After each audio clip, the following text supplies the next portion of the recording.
Hey, one of the most common questions I get nowadays is what's the difference between an accountant or a CPA, or the difference between a bookkeeper and a CPA? So I'm not gonna answer either one of those questions directly.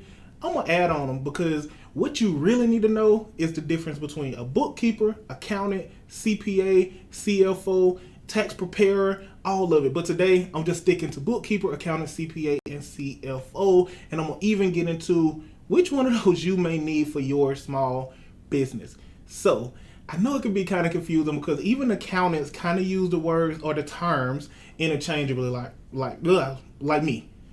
I'm an accountant who's a CPA, who's a CFO, who's also the CEO of my own company. So if you ask me if I'm an accountant, I'm gonna be like, yeah. If you ask me if I'm a CPA, I'm gonna be like, yeah. If you ask me if I'm a CFO, I'm gonna be like, sure, of course. Just don't call me no bookkeeper. I don't be around here keeping no books. I do strategy. Anyways, I don't want to get caught up on that. I guess I should tell you who I am at this point. My name is Albert, or Albert the CPA. I'm the owner, founder, and CEO of Right Choice Accounting. This amazing, highly proclaimed, best in state, certified, best in alumni business, all of these different things that don't really matter because it don't really affect your bottom line like the information on this channel will. I'm building this amazing company with my amazing, immaculate, gorgeous wife, Lauren, and our amazing team. I know in the other videos, I'm very slow to be like the amazing team, but ain't no right choice without the team. Y'all know how it goes. But to not get sidetracked, let's get right into it. And I'm going to start at the foundational piece, the bookkeeper. The bookkeeper is the foundation of everything accounting, tax, numbers, all of it, because the bookkeeper is the person who records everything, right? They record everything that comes in, they record everything that goes out, they make sure that the books are accurate. Now, a lot of people try to take it too far and act like they are more than bookkeepers, so you have to be careful out here, but your bookkeeper is the person that's going to make sure you have accurate, reliable books. These people are your record keepers, they're your statisticians, if I said that right. They are not the coach of the team. So what they do and why it's important is foundationally, any accountant, any strategist, any CFO is going to need clean books to start with. So the bookkeeper is probably most important because they are the people who get you those clean books. Now, moving on to accountants. This is probably the most confusing one, as I was alluding to earlier. But generally speaking, the accountant is who, sorry, get myself together. They have water. I ain't got water over here. Cup empty. I was over here trying to drink earlier. Hey, Lauren. Or Jazz, Crystal. Will somebody bring me a water, please? I'm not cutting that. Anyways, but the accountant is who takes what the bookkeeper records and they actually do something with it, right? So the accountant is who's going to create the clarity. The accountant is who's going to get you the financial statements, the clear financial statements. Anybody, of course, can pull from QuickBooks. They can get you. Thank you. Jazz is an accountant here, y'all. So you see how we rock with each other. Everybody just does everything for everybody. So she's not my assistant. But back to what I was saying. The accountant is who's going to take what the bookkeeper does and they're going to actually do something with it. They're going to interpret it. They're going to give you some type of deliverable. And as I was going to say, anybody can pretty much print financials straight out of QuickBooks, but it's your accountant who's going to review those financials and make them usable for you. So what makes accountant the most confusing is that's the general term, y'all. Like accountants are the professionals who are in accounting. So every CPA is an accountant. Every bookkeeper is working in accounting. You have a lot of accountants who are tax people. So accounting can be confusing. So a lot of times you want to be careful with that and literally dive in or drill down to what people actually do if you want to understand. Because if it's just accountant, that can be like generic. And speaking of generic or or areas that don't have any like specificity, let's talk about the CPA certification, right? The CPA is a license. I'll just say it that way. a lot of times people think CPAs do taxes, or CPAs are CFOs, or CPAs do specific things. The CPA designation doesn't tell you anything about what I do. What it tells you is that I'm cream of the crop professional designation wise. This means I'm smart. I've passed a test with only less than like a 40-50% pass rate. And that's not everybody, y'all. These are accounting nerds with masters most of the time who are sitting for this test, because you can't even sit if you don't have a certain level of education. So you take some of the smartest cream of the crop people, and they're trying to pass a test that's really hard. I would say almost comparable to the bar. Now, I ain't gonna front, it's not as hard as the bar, but I don't think there are other tests as hard as the CPA exam outside of the bar. Again, accounting nerds fail it all day, every day, less than 50% pass rate. So the CPA is going to show you that I'm smart, I'm capable, I am held to a higher professional standard. So if you're working with a CPA, you're working with the real deal. But the CPA itself does not tell you exactly what you're working with the real deal on. For example, I'm a CPA, I'm a tax strategist, and I also do financial number-based strategy. But I only have a well-rounded background, so I'm able to offer a well-rounded suite of product, for lack of better words. I won't harp on that, but I will move forward to CFO, because this is where I land. And I do want to say, while I'm transitioning, right, bookkeepers and accountants are masters of what has already happened. When you get into CPA, this pretty much just adds, these are legit people. That's how you can think about it. Bookkeepers, accountant, they are masters of what has happened. Bookkeepers are organizing it, making sure it's clear. Accountants are interpreting it, making sure you understand what's actually going on with it. But we're still talking about historical stuff. CPAs, they are going to kind of be your leaders. So you won't find bookkeepers who are CPAs. You may find some accountants early on in their career who are CPAs, but most of the time CPAs are going to be CFOs. They're going to be high-level tax strategists, financial advisors, somewhere running something. We've proven that we have the higher order skills to run things, so that's what we do. Now, I want to transition from the people who have been handling the historical data of what's gone on in the past to the people who are forward-looking, and this is where you get into your strategic level, your CFO level, your advisory level. So these are the people that are going to tell you what happens next based on that old data. And anyone who pretends like they don't need good, strong, clean historical data and they're going to tell you what happens next, they are just trying to get your money. If you are talking to a CFO who act like the books don't matter, just don't. I won't even say what the if is.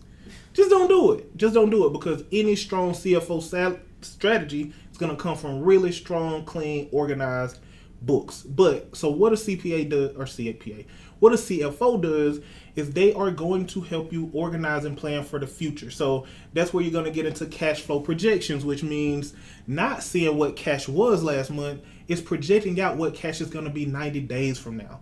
Not seeing like decisions that were made is going to help you to see what decisions should be made next. So it's always like based on these numbers, here's what we need to do next. It's where you go from reactive in bookkeeping and accounting over to proactive with your strategy level. And we call it different things. Some people say advisory. I still didn't drink that water. Some people say advisory. Hold on.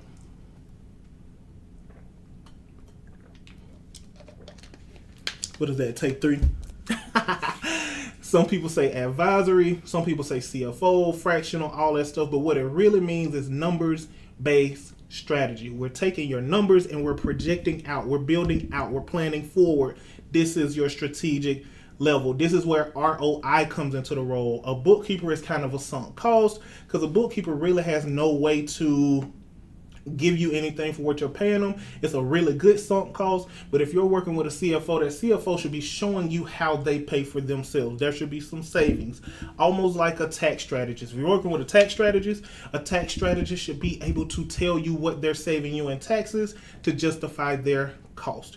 So a lot of people think that CFO is this big thing that you do when you're a multi-million-dollar company, when realistically, if you're making money and the decisions are getting complicated and you're having a difficult time like seeing what comes next, it's time to start figuring out how to get a fractional CFO. If you can't afford a full-time, fractional CFO in the mix. Because you will spend and waste a lot of money being ineffective or inefficient when you could just be investing that money into a real professional who can be helping. Again, CFOs and strategists should get you an ROI. And if you're building a business, you have to be able to see ROI. You can't be a person that stops at cost. You have to be able to see ROI. And I'm talking about cost because fractional CFOs are the most expensive of the bunch because they're the most valuable of the bunch. Remember, I said bookkeepers are probably the most important because everything starts there. CFOs, strategists are going to be the most valuable because, of course, we actually get you your money back. Let's see. Let me catch up with my notes to make sure I'm not missing anything before I move into the gap. Because I do have a couple of ways that you can kind of understand the gaps. So, let's see. Check.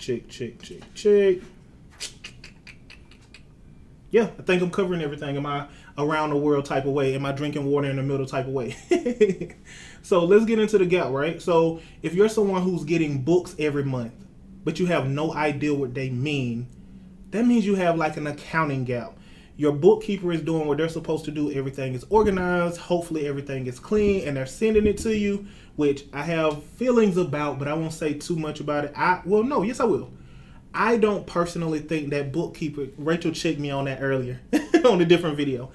I don't really like the idea that bookkeepers deal directly with clients without having some type of accountant or CPA review just to make sure that the clients are getting in data or in reporting that they can actually use. But that's another video for another day. If you want that video, comment down, let me know you want it. But if you're getting books every month, you don't know what they mean, that's an accounting gap. You're probably working with a bookkeeper and not an accountant. You need an accountant to actually break down what that means.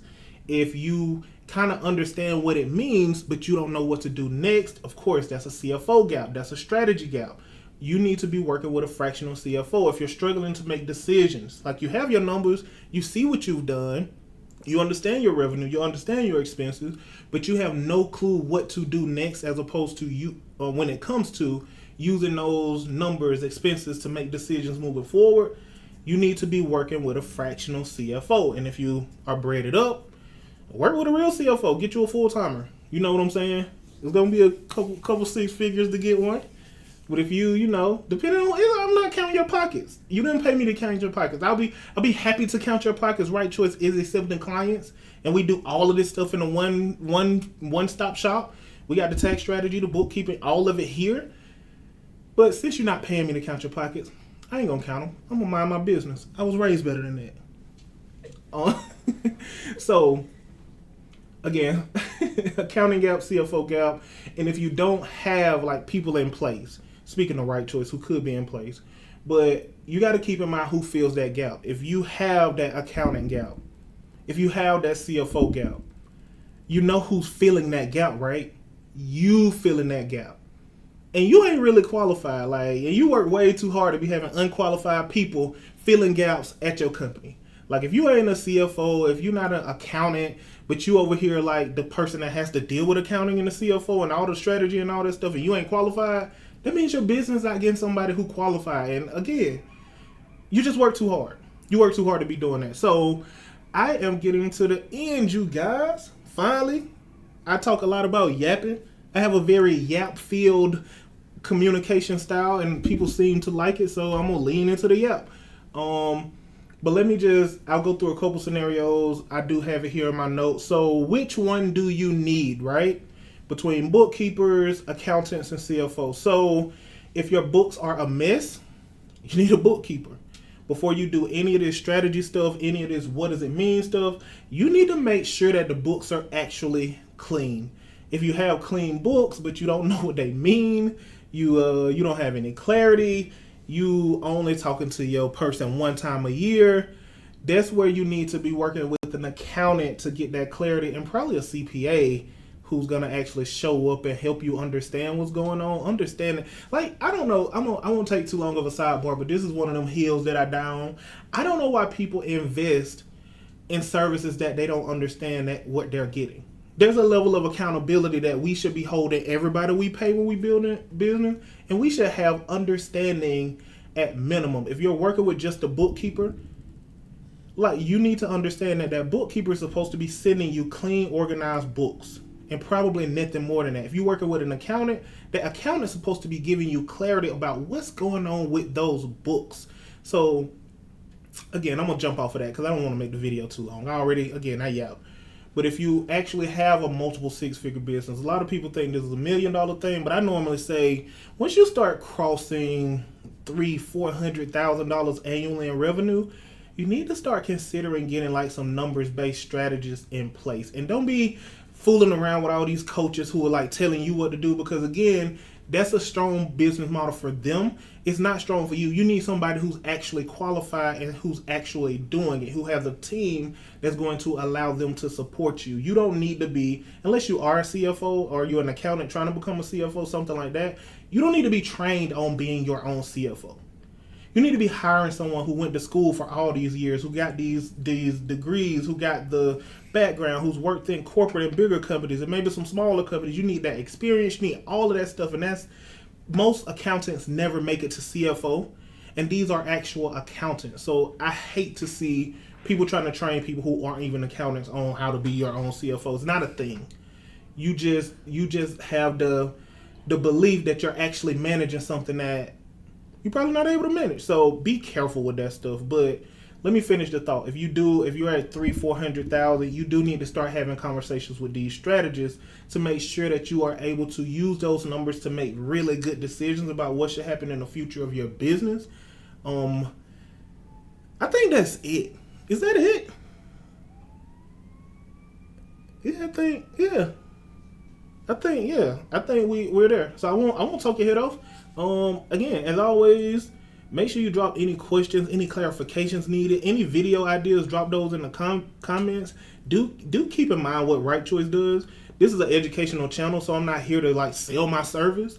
But if you are someone and you know you're watching this video and you actually need bookkeeping, accounting, fractional CFO, along with payroll, tax strategies, all this stuff, like Right Choice does all this stuff here. You'll be seeing more and more of my team probably pop in randomly because we are kind of tight-knit. We look out for each other, so you don't know who I may call and yell in here. But Right Choice can help with any of this stuff, or somebody comparable to Right Choice if we ain't your vibe.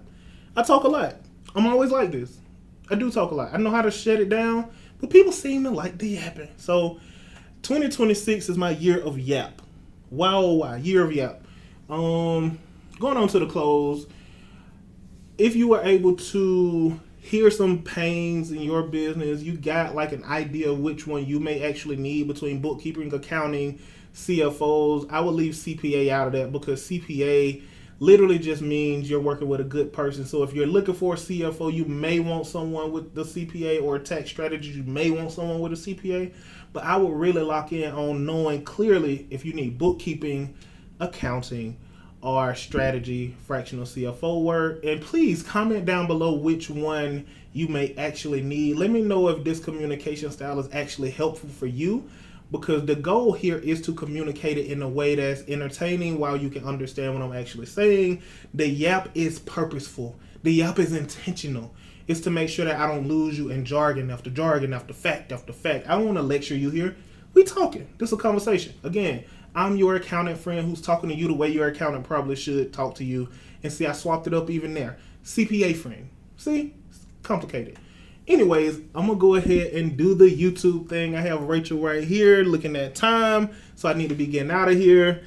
So if you would, make sure you subscribe, turn on the notifications, always leave comments. Let us know if you want to hear something else, because we're going to be going a lot deeper on a lot of this stuff. We've been on hiatus for years, so we are back, and we back running full speed towards ensuring that you have a reliable place for your accounting and tax information. I'm about to be out, y'all. See you soon.